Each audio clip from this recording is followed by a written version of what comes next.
السلام علیکم حضرات، جو ویڈیو ابھی آپ دیکھنے والے ہیں وہ حضرت حجۃ الاسلام والمسلمین حجہ حسینی بوشہری کی ہے، اور اس میں آپ نے اس ویبینار کے عنوان سے متعلق کہ جو مسلمانوں کی امت مسلمہ کے جو مسائل ہیں اس کو حل کرنے میں حج کا کیا کردار ہے، اس عنوان سے آپ نے گفتگو فرمائی ہے۔ میں اس سے قبل کہ ان کی گفتگو شروع ہو، میں اس کا بالکل خلاصہ آپ کی خدمت میں پیش کیے دے رہا ہوں، جس میں آپ نے یہ بتانے کی کوشش کی ہے کہ حج جو ہے وہ امت مسلمہ کے اتحاد اور یکجہتی کے اس مظہر کا نام ہے کہ جو اس طریقے سے شاید کہیں اور دیکھا اور محسوس نہ کیا جا سکتا ہو جتنا زیادہ حج کے موقع پر اس اتحاد اور یک رنگی اور یکجہتی کو اس کثیر پیمانے پر دنیا جو ہے وہ دیکھتی ہے۔ چنانچہ یہی وہ موقع ہوتا ہے کہ جب دشمنان اسلام کو اسلام سے ایک ان کو خوف ستاری ان کے اوپر ہوتا ہے، اور وہ اس بات کو اور اس شان اور شوکت کو دیکھ کر کے کہ اس قدر اتنی بڑی تعداد میں دنیا کے مختلف گوشوں و کنار سے زائران خانہ خدا اور حجاج بیت اللہ جب ایک پرچم تلے ایک لباس ہو کے ایک رنگی کے ساتھ وہاں جمع ہوتے ہیں، تو یہ بہرحال دشمنان اسلام کے لیے کھٹکنے والی بات ہوتی ہے۔ اور چنانچہ ان کی وہ کاوشیں پہلے سے کہیں زیادہ شدت اختیار کر لیتی ہیں تاکہ وہ مسلمانوں کے صفوف میں رخنہ اندازی کریں اور ان کے اندر تفرقہ پھیلائیں اور ان کے اندر انتشار کو بڑھاوا دیں۔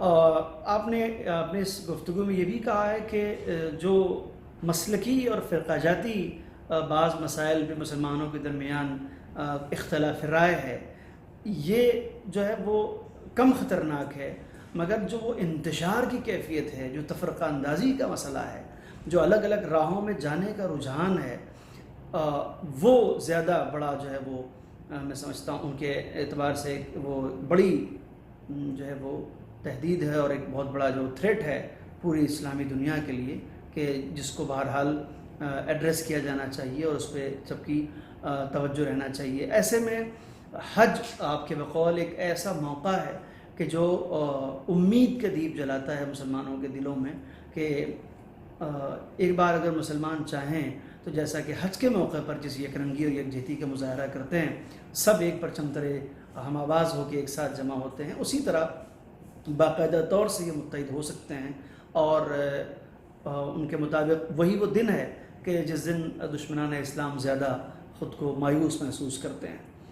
اس کے علاوہ حج کی جو روحانی جو اس کے اثرات مرتب ہوتے ہیں ہماری زندگی میں، اس سے متعلق آپ نے بتایا کہ یہی وہ فریضہ ہے اور یہی وہ مقدس فریضہ ہے کہ جو مسلمانوں کے آپسی مسلکی اور مذہبی اختلافات کو دور کرنے میں اور آپس میں اچھی انڈرسٹینڈنگ کی فضا کو مرتب کرنے میں بہت اہم رول ادا کر سکتا ہے۔ یہی وہ موقع ہے کہ جب کلمۃ اللہ کو اور اس کی بلندیوں کو اور اس کی رفعتوں اور معنیخیزیوں کو ہم اپنی زندگیوں میں محسوس کر سکتے ہیں اور دشمنان اسلام سے مقابلے کے لیے متحد ہو سکتے ہیں۔ اور جتنی بھی مشکلات ملت مسلمہ کو درپیش ہیں، وہ بہرحال ایک دوسرے سے قریب ہو کر کے، ایک دوسرے سے آشنائی کے ساتھ اور ایک دوسرے سے مل کر کے، جو کہ حج کے موقع پر ہوتا ہے، اس بڑے سے بڑے چیلنج کا سامنا کیا جا سکتا ہے۔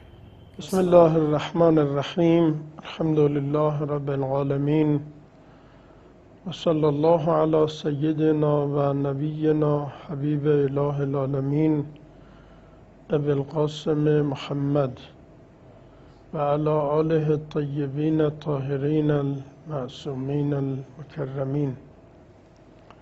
موضوع سخن تحت عنوان نقش حج در اتحاد امت اسلامی است. لازم می‌دانم قبل از آغاز سخن مناسبت‌های خجسته ماه ذی‌حجه را خدمت بینندگان و شنوندگان عزیز صمیمانه و متواضعانه تبریک و تهنیت عرض کنم.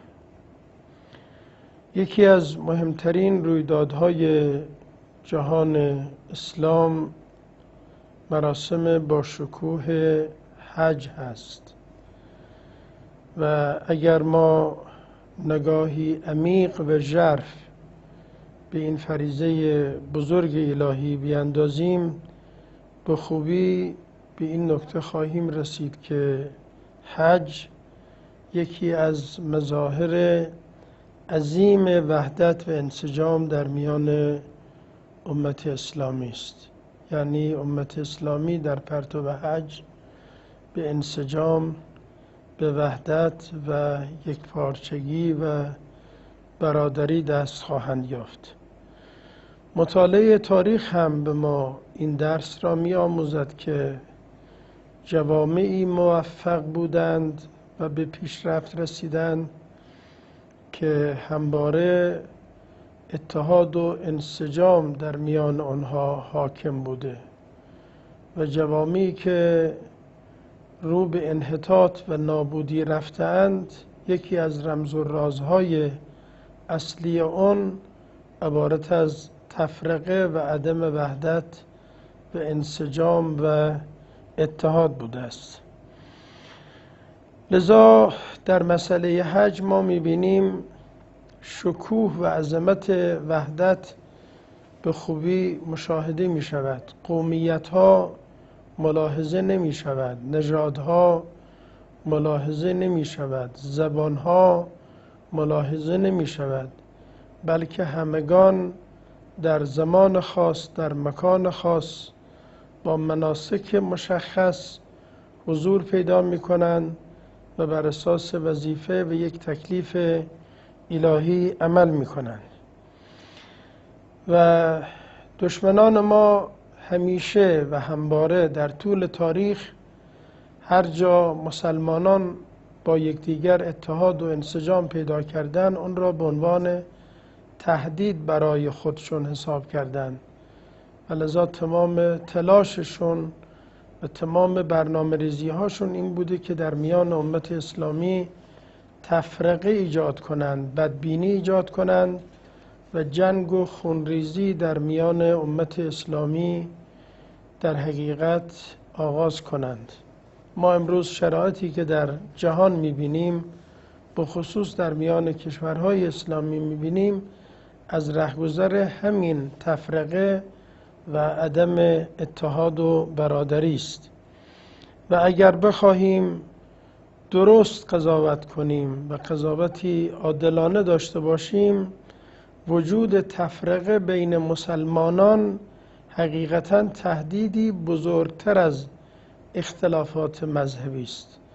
اختلافات مذهبی تهدید نیست، ولی تفرقه در بین امت اسلامی به عنوان یک تهدید جدی است. لذا خدای متعال در موارد مختلف، از اون جمله در این آیه شریفه، دعوت به اتحاد و وحدت و یکپارچگی بین امت اسلامی می کند. واعتصموا بحبل الله جمیعا ولا تفرقوا، و بعد ادامه می دهد واذکروا نعمت الله علیکم اذ کنتم اعداء فالف بین قلوبکم فاصبحتم بنعمته اخوانا. بیاد بیارید اون زمانی که شما متفرق بودید، جمعتون پراکنده بود، اما خدای متعال الفت بین شما ایجاد کرد و با هم برادر شدید و در کنار هم زندگی کردید. یکی از واجبات و فرائضی که دشمنان را ناامید می کند و امید در دل دوستان ایجاد می کند همین مسئله فریضه حج. چون ما حج را و صحنه حج را که نگاه میکنیم، یک نمایشگاه عظیمی است از وحدت. از نقاط مختلف عالم در یک جا اجتماع پیدا میکنند و در نتیجه در کنار هم زندگی میکنند. انسان اونجا احساس تبعیض نمی کند و آثار فراوانی را ما در رابطه با حج میتونیم مشاهده کنیم و ملاحظه کنیم. یک، حج میتونه کمک بسیار خوبی باشه برای رفع اختلافات دینی و مذهبی و ایجاد تفاهم بین مسلمانان و اون هم برای یک مسئله مهمتری که عبارت از اعلاء کلمت الله و مقابله با دشمنان. این اثر و این فایده کمی نیست. مسئله رفع اختلافات مذهبی و دینی، یعنی موقعی که میبینن دو تا برادر مسلمان ولو ممکنه از نظر مذهب با هم اختلاف داشته باشن، ولی در صف واحد، در نماز واحد شرکت میکنن، اینها دلها را به هم نزدیک میکنه. اثر دوم مسئله تلاش در جهت حل مشکلات امت اسلامی است. اون اجتماع با شکوه میتونه به عنوان یک مرکز و یک کانون بزرگ برای رفع مشکلات امت اسلامی باشه. آشنایی و شناخت نسبت به یکدیگر. خب میدونید دشمنان ما در هر منطقه ای از عالم شروع میکنن به ایجاد تفرقه، بدبینی، سوء تفاهم، ولی موقعی که مسلمانان کنار هم قرار میگیرن و نسبت به یکدیگر شناخت بیشتری پیدا میکنن و این ارتباط بعد از حج هم ادامه پیدا میکنه، نقش بسیار مهمی در انسجام امت اسلامی دارد. و مسئله مهم دیگری که در اینجا باید به اون اشاره کنیم این است که در جریان حج ما متوجه مشترکات اون میشویم. ما مشترکات فراوانی مشاهده میکنیم بین امت اسلامی. با همه اختلافی که حالا در مذاهب وجود دارد، میبینیم ایمان به خدای واحد، اعتقاد به قرآن واحد، اعتقاد به رسالت رسول گرامی اسلام خاتم انبیا محمد مصطفی، همه به سوی یک قبله نماز میگذاریم، همه با لباس واحد، مناسک واحد اعمالمون را انجام میدهیم. کجای دنیا این همه مشترکات وجود دارد؟ دنیای کفری که ما مشاهده میکنیم با هزاران اختلافاتی که دارن، برای رسیدن به منافع دنیاییشون اینها اتحادیه تشکیل میدن، ولی ما مسلمانان را در غفلت نگه میدارن و تلاش میکنن که این اتحاد و این وحدت به وجود نیاد. الغاء همه تبعیضها را ما در جریان مناسک حج شاهد هستیم. جالب اینه که ما در اسلام میبینیم سفارش شده که عبادت را در خلوت انجام بدید، با اخلاص بیشتر انجام میگیرد. اما نسبت به بعضی از عبادت ها میبینیم تأکید اسلام و سفارش اسلام این است که به صورت جمع و اجتماع انجام بگیرد. یکی از این عبادت هایی که به صورت جمع انجام میگیرد مسئله نماز جماعت است. خب نماز جماعت دارای ثواب فراوانی است. چرا نماز جماعت؟ برای اینکه مسلمانان از حال یکدیگر مطلع بشن، با خبر بشن. لذا در حالات نبی اکرم دارد که سوال میکردن، پرسش میکردن، اگر کسی در نماز جماعت حضور پیدا نمیکرد، اگر مطلع میشد که این فرد بیماره، به عیادت او میرفتن. مسئله نماز جمعه که خطیب جمعه مسلمانان را و مردمی که پای خطبه او نشستند با مسائل مختلف جهان اسلام آشنا می کند. مسئله دیگری که از همه اینها مهمتر هست بعد از نماز عید و نماز فطر که اونها هم یک عبادت جمعی است، مسئله حج که خود این حج البته در دل خودش عبادت‌های فراوانی دارد. ما می‌بینیم نماز در این مناسک حج وجود داره و سایر عباداتی که ذکر کردن در این مسئله وجود داره. لذا شخصیت بزرگی مثل مرحوم کاشف الغطا رضوان الله تعالی علیه تعبیر جالبی دارد. می‌فرماید بنی الاسلام علی کلمتین، اولین جمله کلمت التوحید و توحید الکلمه.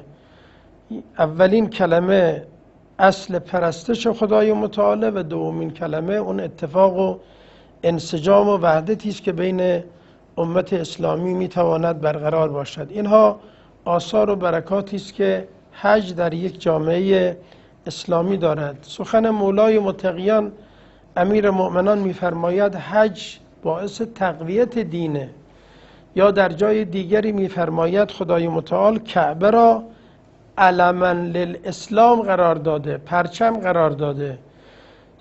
سابقا مرسوم بوده که گروه هایی که به جنگ با یکدیگر میرفتن، دلیرترین شجاعترین افراد در بین اون جمع کسی بوده که علم و پرچم که رمز وحدت اینها بوده در دستش بوده. الان پرچم در میان کشورها رمز هویت و استقلال کشورهاست.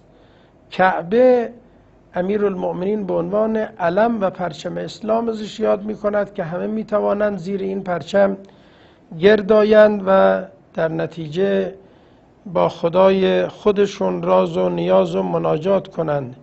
یا در زیبا سخن دیگری می‌فرماید لا یزال الدین قائما ما قامت الکعبه. تعبیر حضرت این است که مادامی که کعبه بپاست دین بپاست، یعنی اونچنان کعبه و این جایگاه دارای اهمیتی که بقای دین به بقای کعبه هست.